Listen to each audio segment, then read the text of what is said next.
All right, Dad. When and where were you born? I was born on March the 6th of 1925. And that'll be 83 years ago next month. Yeah. No, 2 months from now, whatever. You've forgotten your birth, right? Forgotten. Anyway, the house still stands. It's on College Avenue. On the west side of the church is College Avenue that goes up to the College. South Campus.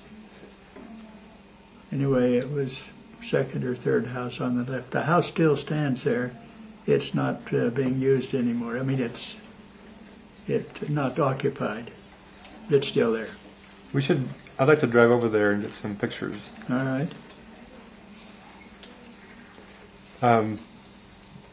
Did anybody tell you anything about your birth or infancy?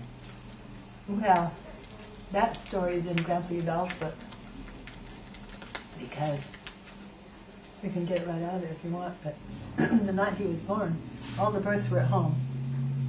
And Dr. Platt came. There was one doctor here then, Dr. Platt. He came to wait for the time for him to be born while his mother was in the back room in agonizing labor. He and Ken's dad sat in the living room and visited. And Dr. Platt told him that when he was in medical school in St. Louis, Missouri, 1898 or earlier, 88, in the book, Whatever it was. that he and another Mormon medical student from Utah decided they would go and look up David Whitmer. One of the three witnesses who still lived some distance from there in Missouri. So they went and found him and asked him if he had seen the plates. And he said yes. So that, to me, that was quite significant for his time of birth, was that testimony was given to his dad. Anyway, my dad was intrigued by that, and he was a counselor to the stake president or something, and he organized a special meeting for young men. And Dr. Platt came and told this story to them. The reason I'm giggling, Dr. Platt was a rough-talking old boy. He swore a little bit, but I think he cleaned up his language for that meeting. Hang on just a second. All right.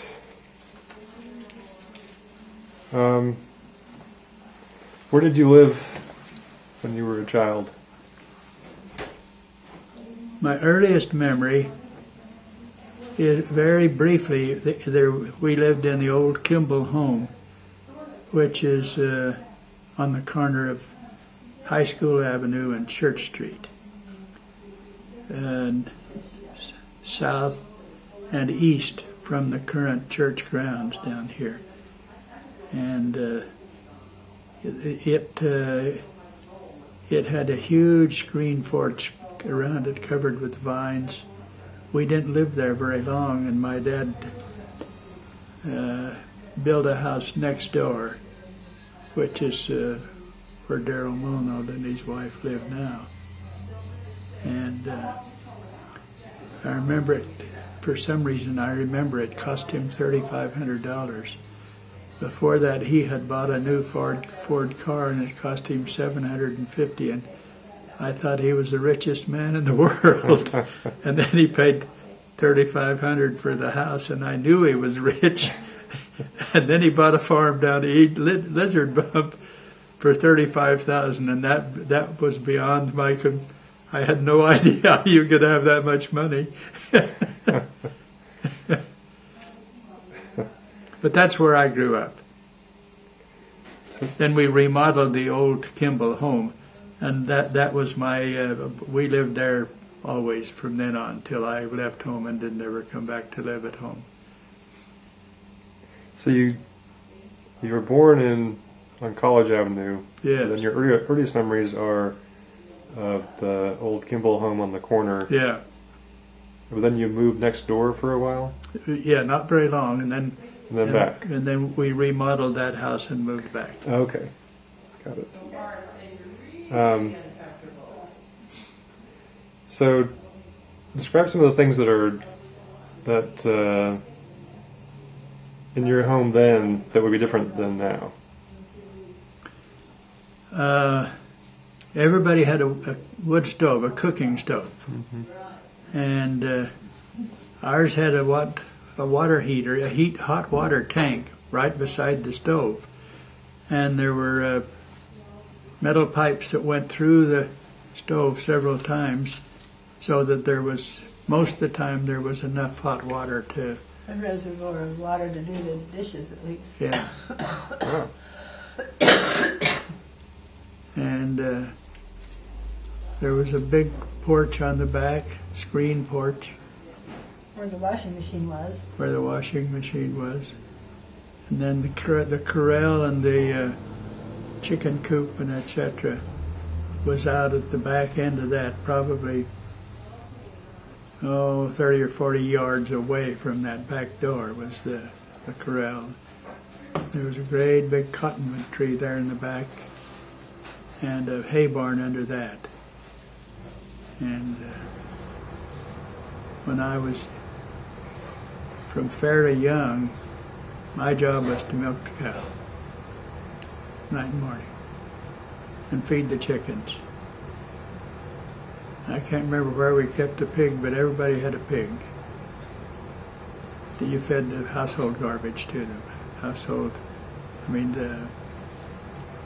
food scraps.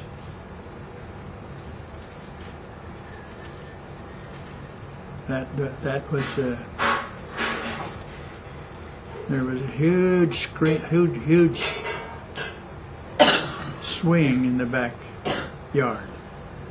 And two big, I don't remember whether they were wood or metal poles that went way up high and then across the top of the cross thing, and the swings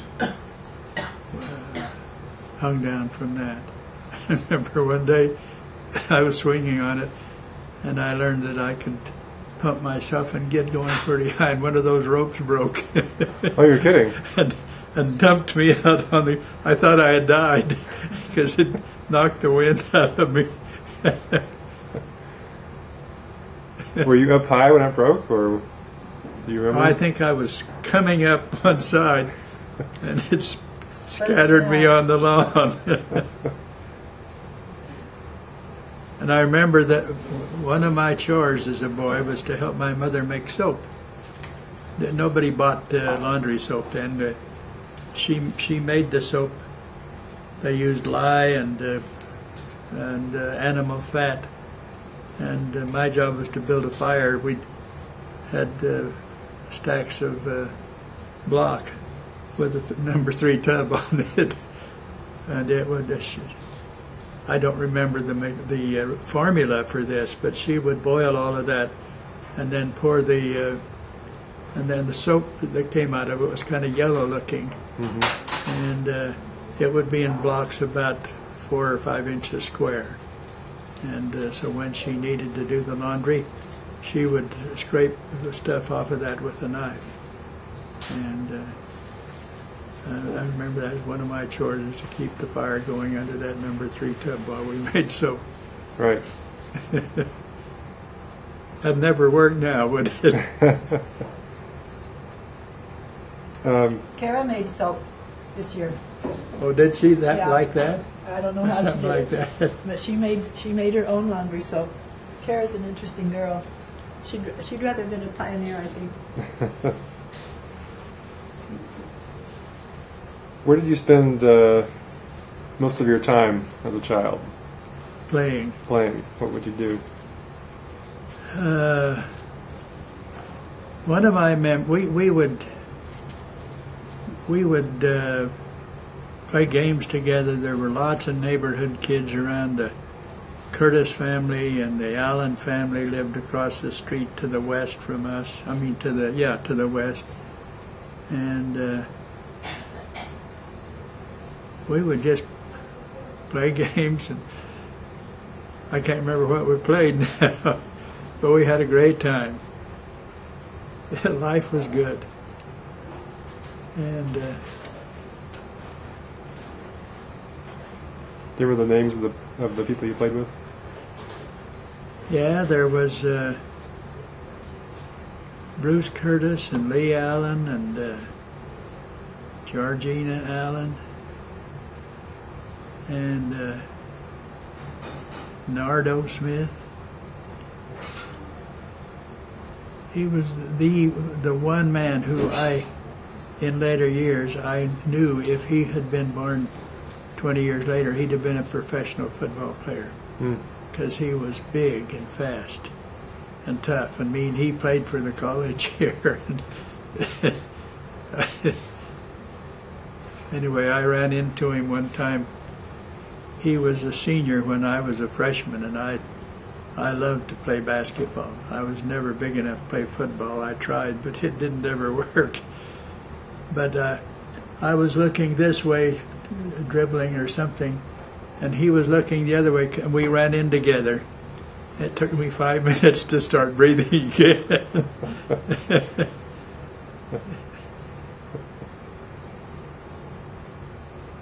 And the old gymnasium, the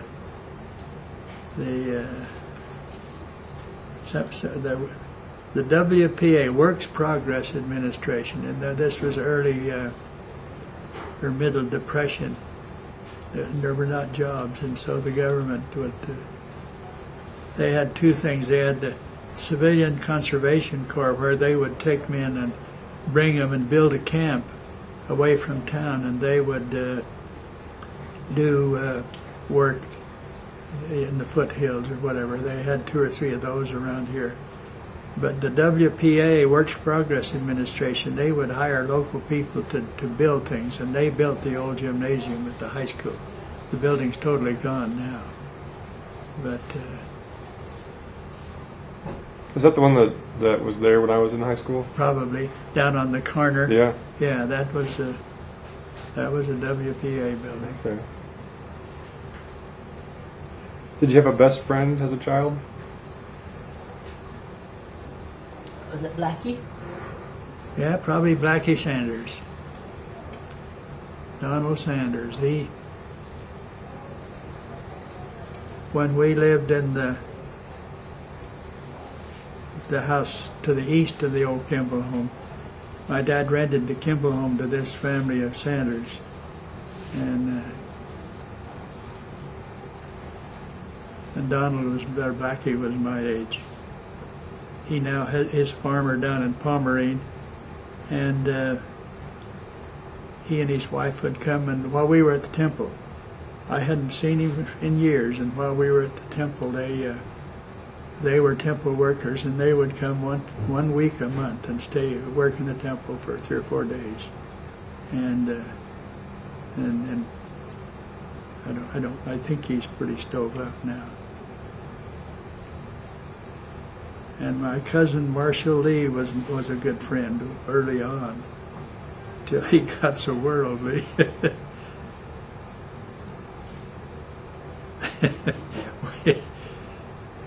I was his home teacher after he moved back here. He had a number of moral problems that kept him from being interested in the church. But I would talk to him about going to the temple. His wife is a lovely girl. What's her name? Joy what? Huh? She was a. Anyway. Very pretty woman. And he had quit smoking, quit drinking coffee, but he still couldn't give up the wine and beer and stuff like that. And so I talked to him about going to the temple as his home teacher, and I said, if you want to do that, you have to live the word of wisdom. So I would like to be helpful to you. I said, I make a suggestion to you. Let me get somebody else to help me, and we'll fast and pray about this, and then we'll come and give you a special priesthood blessing. He said, I would like that. So he suggested who we have is a guy named Lot Smith, who was a member of the stake presidency. And I talked to Lot. He said he said sure he'd be glad to. So we set a time a couple of weeks in advance. We went there and we knelt down and had prayer, and we got up and were ready to give Marshall the priesthood blessing, and the lights went out all over town. Yeah. I said, Marshall, I suggest to you that we go right ahead. And he said, that's fine. It didn't work, but we did the blessing. I mean, he kept on drinking. Yeah. Why was Donald Sanders' nicknamed Blackie? Yeah, because he was very dark. Okay. His dad was very dark complected. You know, heavy beard, heavy mustache. He had very black hair. I don't remember his being really dark complected. He had really black hair. Yeah. And what kinds of things would you do with Blackie Sanders? I can't even If you remember. recall. But later on, one of my very dear friends was a guy named Vinoy Rowley. Later, everybody called him Jess Rowley. And we'd go hunt jackrabbits, and we'd go to the mountains and camp out and whatever. He had a burro cart. Yeah, he had burros and a little four-wheeled cart, and we'd go. They did the burros like the guys do the four-wheelers now. Okay. Drive all around the hills. Yeah. This was as a teenager, or was that younger than that? As a young teenager. Okay. All right. Imagine yourself at a typical meal at your house. Describe what's going on, who's there, what you're eating, what's happening. Meals were always very valuable. I always came home from school at lunch to eat with the family. My dad came home from his work, and we had a kitchen, a dining room, and a big front room, and there was a heavy table in that dining room, and I don't remember them giving this order, but I knew when we went to eat I was to sit here. I can't remember where it was now, but then I was to sit here, and my mother loved to make what'd she call those biscuits that when they cooked they were Whole wheat drop biscuits. whole wheat drop biscuits and gravy, and I loved those things. She made biscuits with part whole wheat flour, but didn't make them as stiff as you would roll out biscuits. And then she would put a spoonful on the pan to cook, and then when she got them all on the pan, she would take the back of a big spoon and dip it in the heavy cream that was on top of the milk, and spread a little on each biscuit. Mm-hmm. They were wonderful. You still have the recipe? I could, but you can't get that kind of cream. Yeah, they homogenize everything now. Yeah. You talked a little bit about this, but what work was expected of you as a child? Besides the firewood and Yeah. the gathering of the eggs and milking the cow and mowing the lawn was a very difficult thing because you had the lawnmowers were I think they still use them on putting greens. Mm-hmm. They have a blade across the bottom and several blades up here where it turns, and the only way you got those turned is to push them, and it was very difficult work. And I was a weed chopper, and I killed the birds in the fig tree. I remember I discovered, somebody told me if you're going to shoot any kind of a gun, you have to sight it in. You go to take the time and get a target, and then you hold it as steady as you can, and then you shoot it and see where it lands. Then you adjust the sights to compensate for that. So I had a little Daisy BB gun. Now they have pump air up to shoot them, but in those days it was just a heavy spring, and you cocked it, and that loaded the spring, and then when you let it go, the spring would whatever the mechanics was inside, the BB would come, and they had some measure of accuracy. Anyway, I discovered with my BB gun that if I filed a notch in the rear sight off to one side and up about 3/4 the way up, then I could hit what I was aiming at. Yeah. And there was a bird, it was not a sparrow, we called them chippies. They were a little bit smaller than the old English sparrow. And they had a tiny little red spot on their breast here. And I became the master of the chippies in our fig tree. I had two great sadnesses when I was young. I couldn't eat figs, and I couldn't eat mulberries. You ever seen a mulberry tree that had mulberries on them? I don't think you can even buy one anymore. But there were mulberry trees everywhere, and they had a berry about that long. It was I don't know what it was like, but anyway, they were dark purple, and they were nasty to me. I tried to learn how to eat mulberries, but I couldn't do it. They were just repulsive to me. And the same with figs? And I couldn't eat figs. I just couldn't. I really tried. I wanted to. What were the other expectations or rules in your house? The major one, my dad was a very, he kind of almost stayed in the background. But my mother was, let me answer that question this way. One of the most important influences in my entire life, even as an older man before my mother died, was the fact that my mother loved me anyway, even when I was a knothead and a smart aleck.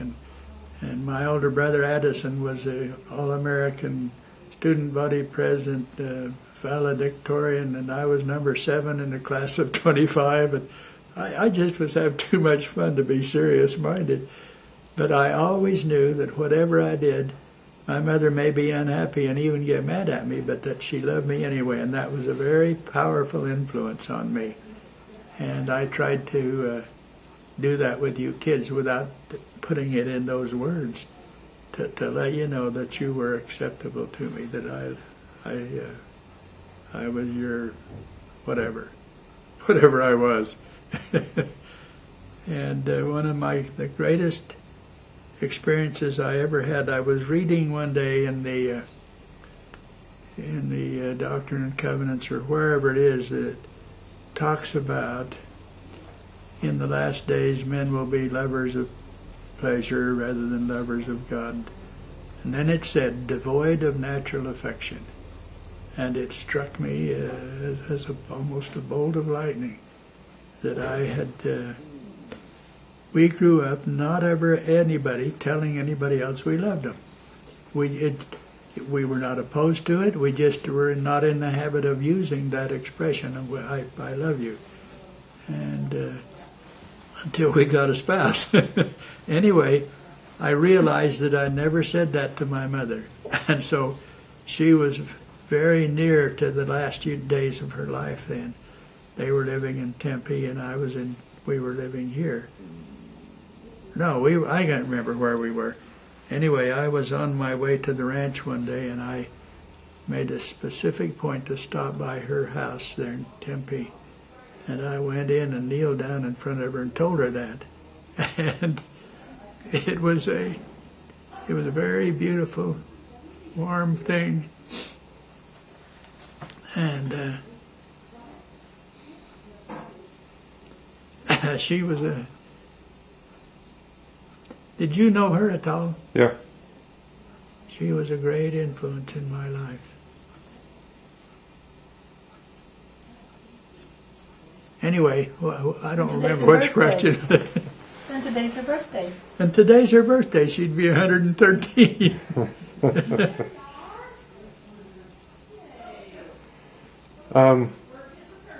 So the depression was going on as you were a child, is that right? Or? Yes.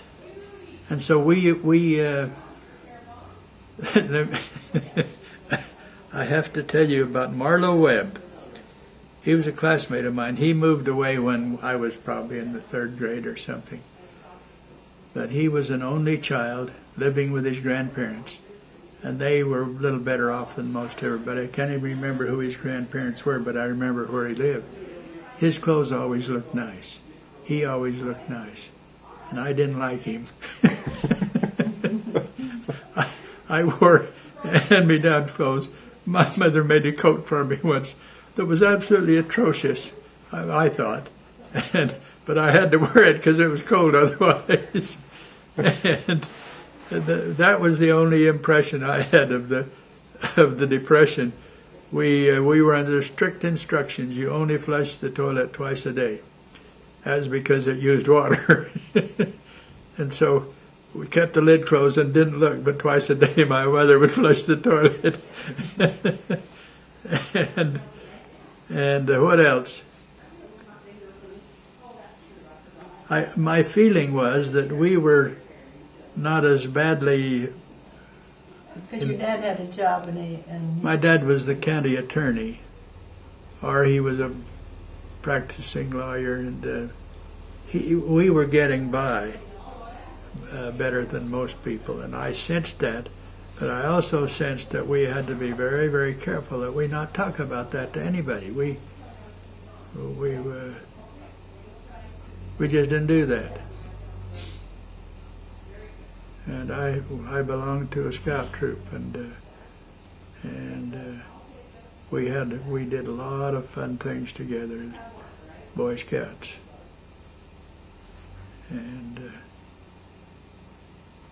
that was a long time ago, Jordan. Yes, it was. All right. As you've gathered by now, when you ask me a question, I give you a long answer. I like it. That's the way it should be.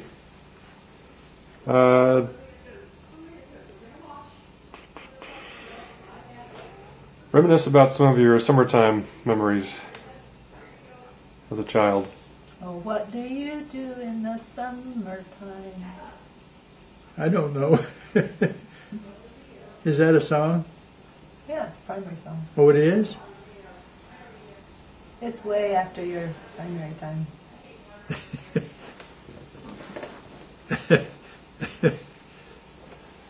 What did I do in the summer? Well, until you were a teenager, what did you do? I just played.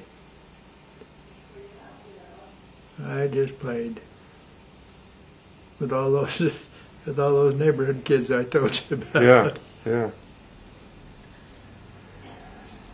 What was really fun as a child? What was something that you thought, man, I could just do this forever? Hunting rabbits.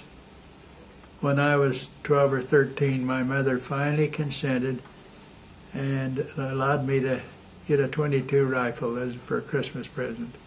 She bought it. It was a single shot. I don't remember what make it was, but it had a peep sight on the back, and it was adjustable the sight.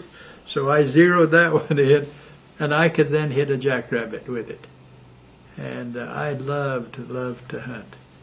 When I got older and deer hunting, and I was old enough to go deer hunting, Uncle Dave Lee was he would take a group and they'd go hunting, and I would beg him. And I think he enjoyed making me beg every fall. He never would invite me, but I would beg him to go, and he'd consent. But I loved to go hunting and anything like that. What was it about the hunting that you really enjoyed? Being in a camp cooking around a fire, the thrill of seeing a deer and thinking maybe I can shoot at this one. I remember once we went up to Carter Canyon, which is the Grim Mountain. Most of the places, the canyons run north and south. When you get over toward the west end of the Grim Mountains, there is a place up there called Carter Canyon that runs east and west, and then turns and goes like that. We were camped in Carter Canyon, and I was hunting up somewhere there, and I ended up by myself about 3 o'clock in the afternoon. And two of the guys who were in this camp, I can't remember who they were, and that's not important to the story, but they were on horseback. We had 4 or 5 horses up there with us, and I always thought that was the ultimate hunting experience, to do it on horseback. Anyway, I ran into them, and they said, we're going to hunt whatever it was, and if you ride one of these horses and lead the other, and we'll meet you at a certain place, and about 5 o'clock, and then we'll go to camp from there together. And so I went where I thought they wanted me to, and nobody came. And it got darker and darker, and I realized I was going to have to go find the camp. And I panicked. I didn't know where the camp was. And then I remembered that somebody had said that horses, you can trust the horse's sense of camp. Where he is less fed grain or hay, they will go back to that. And so I decided, well, that's as good a shot as any. I don't know what I'm doing otherwise. And so one of the horses, I tied his reins tight around his neck so he wouldn't break them. And the other one, I just got on him and kept one hand up like this, so if I went under a tree, I would be able to defend myself. And those 2 horses started off, and we went right to camp.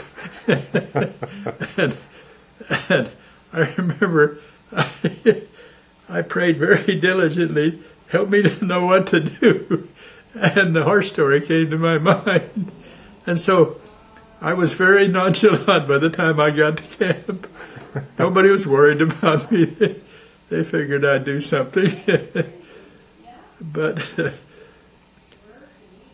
it was very, very fascinating to me, being out in the woods. I remember once we went deer hunting up south of Lakeside somewhere, out in the Mogollon Rim country. I used to remember where it was. There was on a creek there somewhere, and one of Uncle Dave Lee's cousins, I can't remember his name, came walking through camp one day about noon. We were all freezing to death. He was in his shirt sleeves. And it was because he was used to that country up there, and he had adjusted to it. That's the first time I was aware that happened to us human beings. Yeah.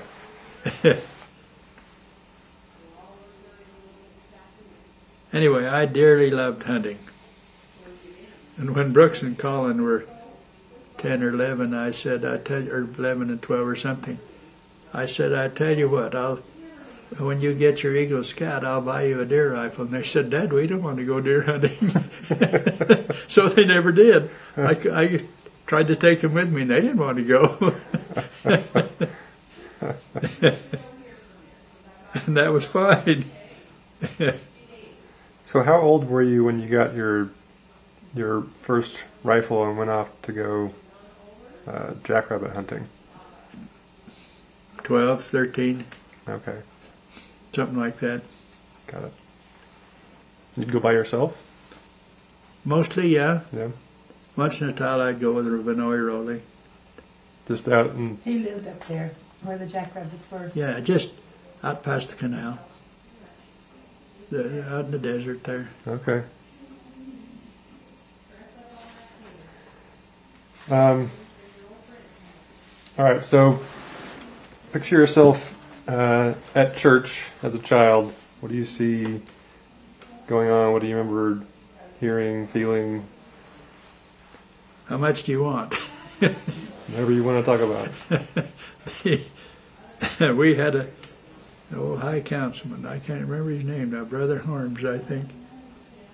and he'd be sitting on the stand, and he'd, almost immediately when the meeting would start, he'd open his book, his scriptures, and about every 3 minutes he'd wake up and turn the page. He didn't fool any of us boys. We knew he was asleep, but he thought he was fooling us. Henry Harms. Henry Harms. Walter Harms. Walter was his son. Is it Walter that you remembering? I can't remember. I can't remember. And one of my very distinct memories, when the priests blessed the sacrament, they had two big, tall, silver-looking water things, about 4 inches wide, and 7 or 8 inches tall, with a cap on it. So when they blessed the sacrament, when they blessed the water, they'd open the lid on that. Mm-hmm. I always wondered why, but it didn't worry me. It just as interesting. Then when they got through, they'd close the lid, and then if they ran out of, and the drinking glasses were glass, so they washed every one of them. Now they're paper or whatever, and they throw them away anyway. And the other memory I have is Aunt Lulu Dameron. She was a fuzzy-minded elderly woman who on testimony day, we really looked forward to Aunt Lulu bearing her testimony. She told all kinds of things that pretty soon it got to the point where the bishop would tell her ahead of time, Aunt Lulu, we want you to limit your testimony to 10 minutes. She'd argue with him, but then when that 10 minutes came, if she was still talking, he'd get up and whisper in her ear, and pretty soon he'd get her to sit down. Us boys thought that was more fun than anything, to listen to Aunt Lulu, whoever she was. What else about church? We met in the old building that burned down, and I remember they had a, was it statewide or just for our ward that the Singing Mothers? Ward. I guess it was just our ward. Anyway, There's only one ward in the state. In Thatcher. Yeah. Anyway, my brother David called him the Squawking Mamas, and my mother was going to shoot him.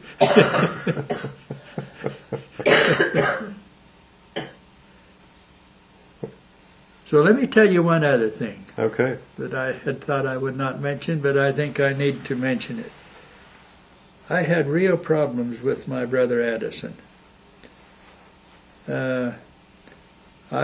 was born in 1920 and me in 25, so I was a lot young. When he graduated from high school, I was in the 8th grade. And he had no use for me whatsoever, and he let me know that. And I only had one weapon I could use. He was much bigger than me. He was faster than me, but when he would be trying to catch me, I could change direction quicker than he could, so he never could catch me.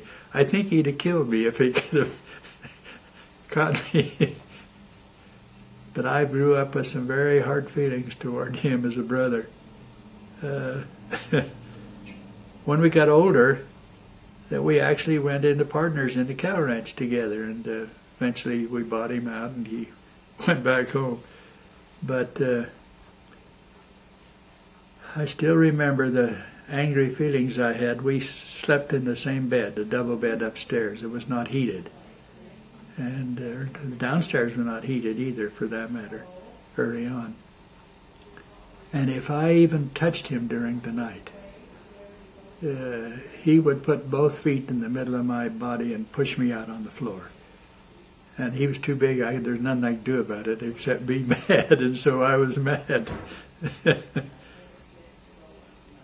And but my sister Jessica, she was a very great influence in my life as a young man.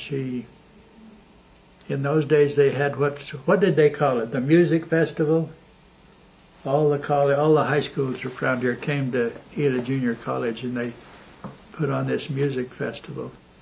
and your band played, and you had violin solo, and a clarinet solo, and I was the trumpet soloist for Thatcher High School this one year, and she was my accompanist.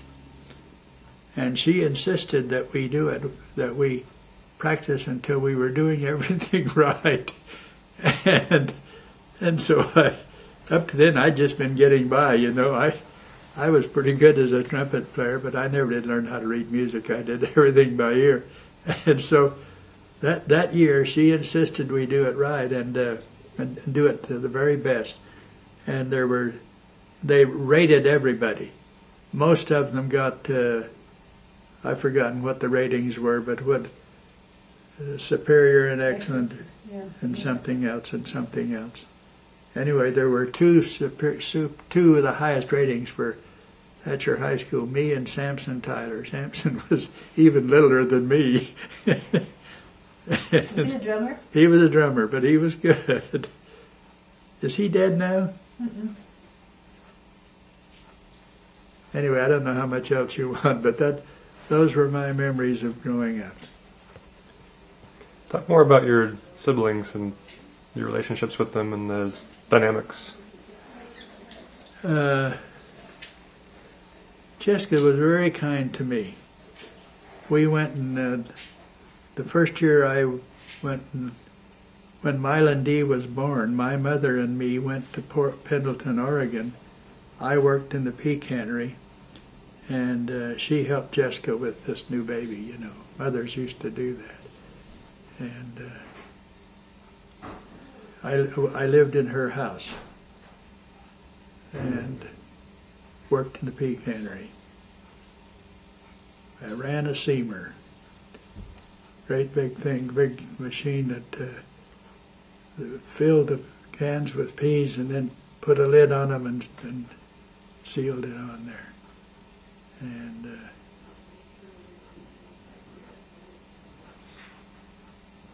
what else about Jessica? Oh, she had lots of children. She had 8 of her own, plus Mylan D's older brother. I can't remember what his name was, but he and his wife were flying in a small plane once. They crashed and killed them both. And so 2 of her children, Greg, the one who's not Greg, what was the dentist's name, Mom? Michael. And then one of the girls was his sister, and she and Mylan D. Mylan adopted them and raised them.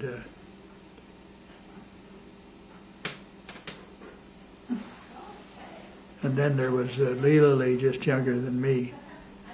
And I remember growing up with the feeling that she and I were almost twins, Jordan. She and I were very close friends there in Gilbert. She had kids like we did.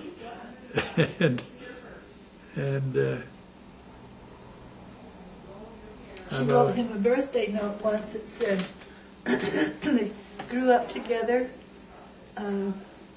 He was her bishop, her stake president, her mission president, her temple president. That's right, I was, wasn't I? Anyway, she's always been a very close friend to me. As a boy, I remember waking up early in the morning, listening to Jessica practice this piano downstairs. Later on, Mella was practicing the same piano when Jessica was gone.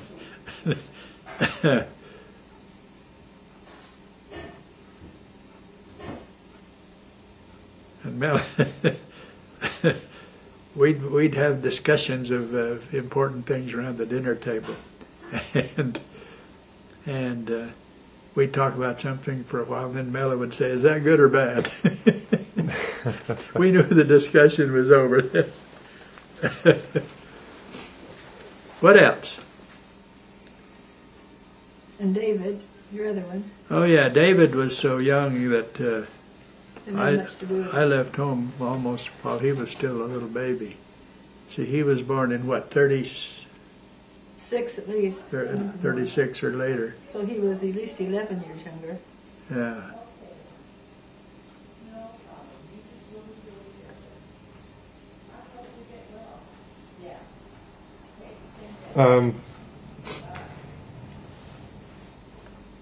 If you remember, you talked about some of the difficult times with Ad.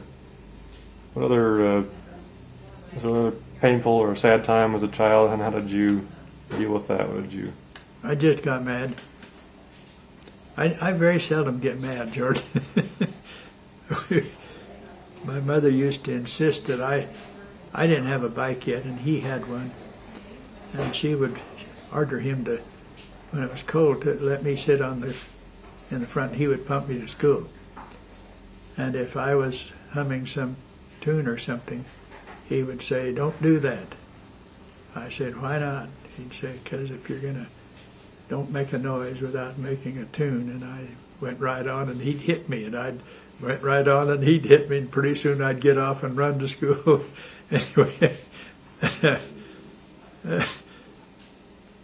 years later, we were at peace with each other. I remember I asked him once about the church, and he said that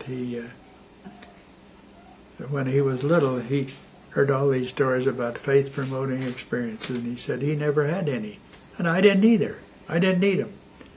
And after a while, I had spiritual experiences that were very, very important to me. And I remember very specifically once he asked me, he said, "Tell me, do you believe in God? Do you believe the church is true?"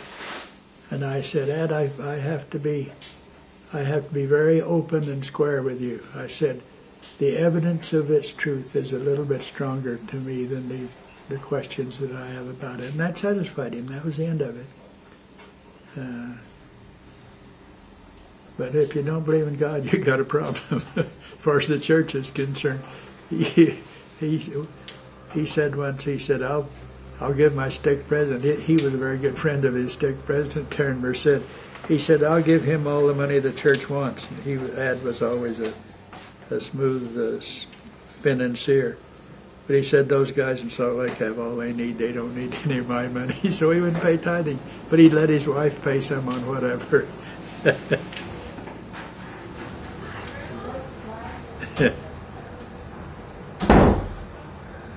What else? So what did you? Let's talk about your parents' situation a little bit. What did you see or hear about your parents and their work situation? And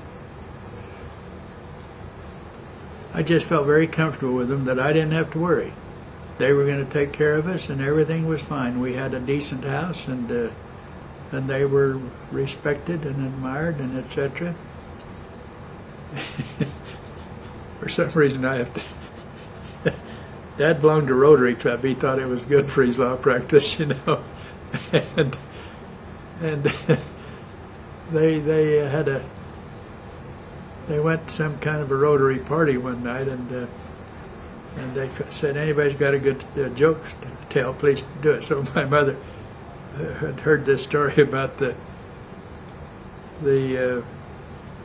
farmer who came and threw a dish of prunes out the backyard, and so a crow came down and ate a prune and flew off to the east, and another one flew off to the west, and another one came and then picked up a prune and went over on the pump handle and stood there for a minute, and then flew off. And when he did, he died. My mother said the moral of that story is never fly off the pump handle if you're full of prunes. Only she left out the word pump. She put in the word pump instead of saying don't fly off the handle if you're full of prunes. She said don't fly off the pump handle if you're. And the Rotarians were unmerciful with her from there on.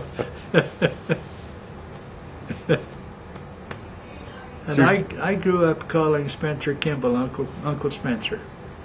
I knew him that well, and I'm not going to give you any of the details, but I had a very, very unpleasant experience. See, President Benson was my stake president back in Washington, D.C. He ordained me an elder. President Kimball was a later member of Quorum of the 12, came to Mesa on something, and I was called to the High Council, and he ordained me a high priest there in Mesa. Anyway, years later, we had, as a member of the stake, as the stake president, we had taken a guy's temple recommend away from him because he was saying you didn't have to pay your taxes, and we did that, and he and another guy whose name I can't now remember, and their wives, and asked them to turn in their recommends and temple recommends, so they did. I could tell very immediately they were very unhappy with us, and so President Stapley was the member of the Quorum of the 12 then. He was in Mesa there on a stake conference, and I got in touch with him and made an appointment and asked him for instructions and told him what had happened and that I felt very uneasy about what was happening. So he said, I will check into this and I will get back to you. And in a week he wrote me a letter that said, you've done the right thing. Don't do anything further until you get our permission. Well, then Warren Peterson, as you probably remember, was one of my counselors in the bishopric. He succeeded me as the bishop. He and his boys and 2 or 3 other men signed a complaint against me that I was teaching false doctrine and a bunch of stuff like that, you know, because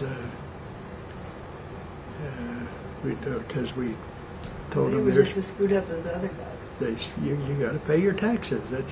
That's the way it is. President Lee had just made a speech in General Conference that are wolves among the flock, telling you don't need to pay your taxes, and we believe in honoring and obeying and sustaining the law, and you do need to pay your taxes.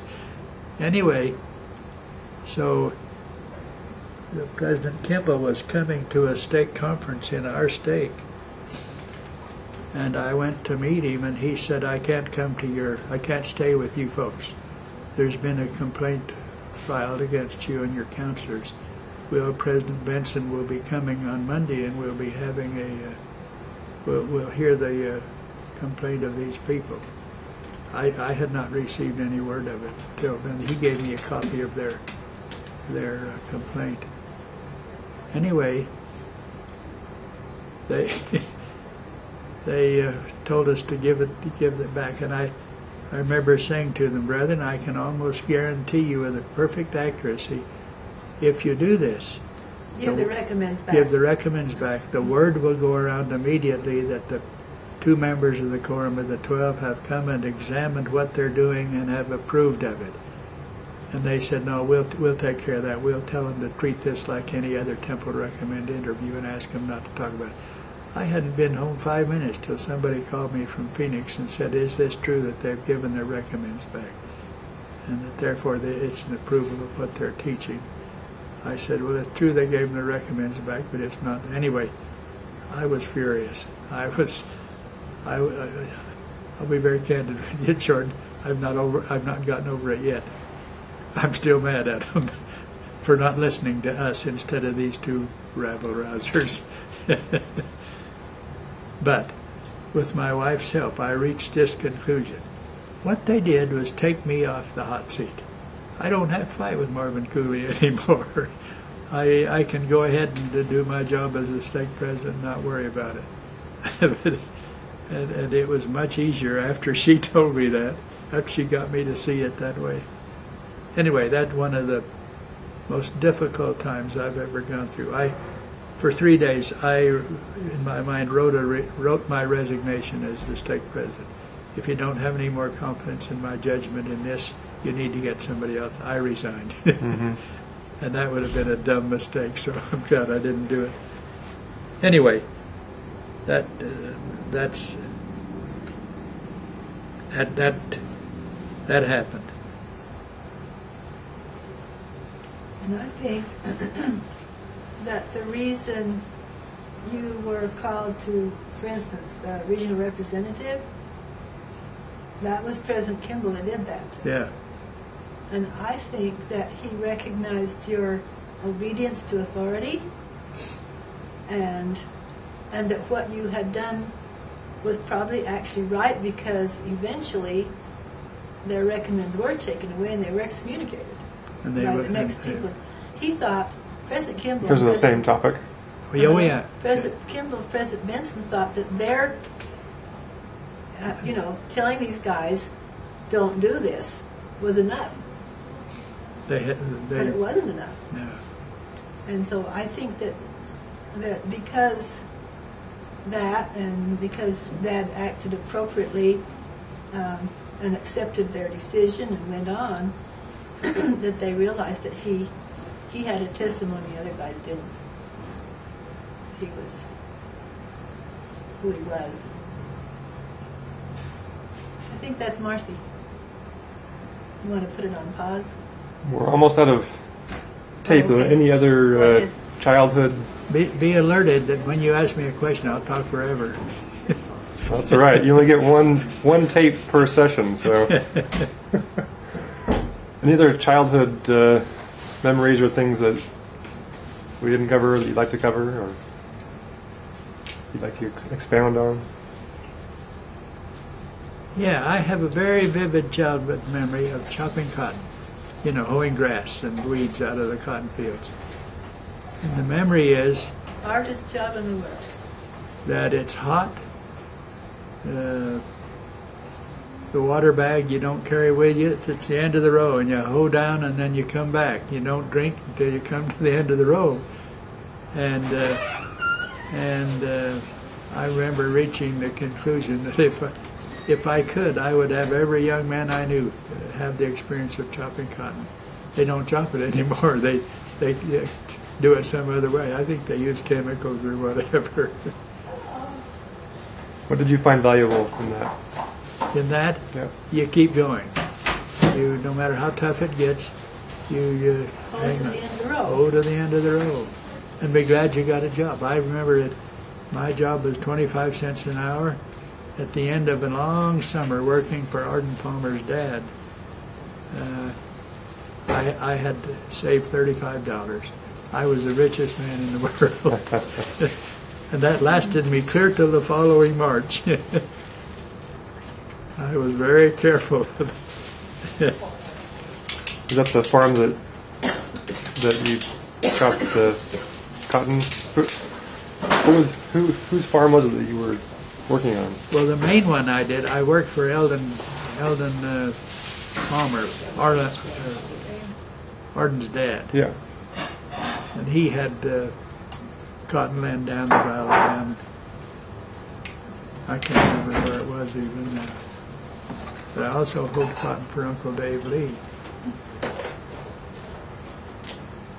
We had, I remember him saying, told my mother once, he said, we got a new variety of cotton down there, lizard bump. He said, it's called bumblebee cotton. And she said, what in the world's that? He said, well, the bumblebees have to kneel down to suck juice out of the top flower in the little plant.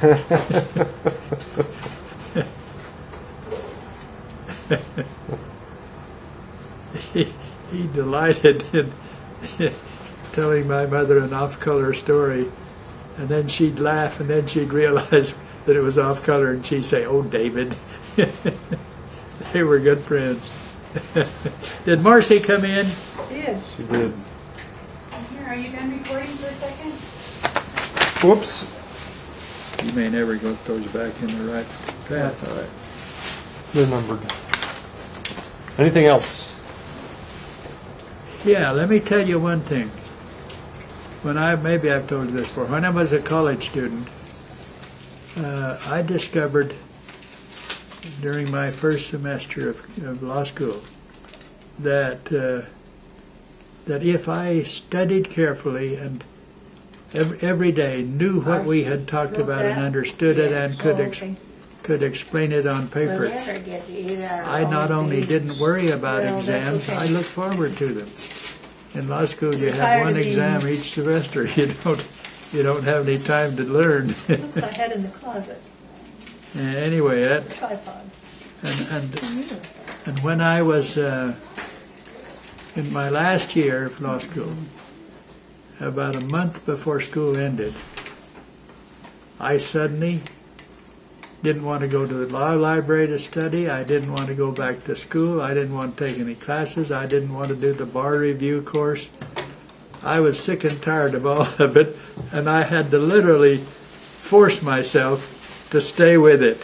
I was going to quit. Is that where hold at the end of the road came in? That's where that came in, I guess, because it was a vivid, palpable thing.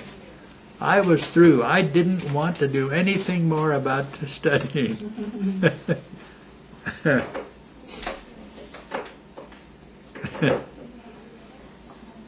And I hope the college goes ahead and buys this subdivision land out here. I've told you about that, haven't I? Yep. And I hope your mother doesn't suffer. Me too. Me too. That's been a very tender thing for both of us, Jordan. I'm not used to suffering.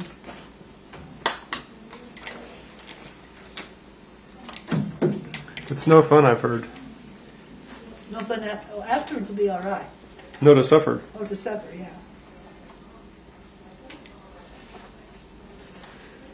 Okay.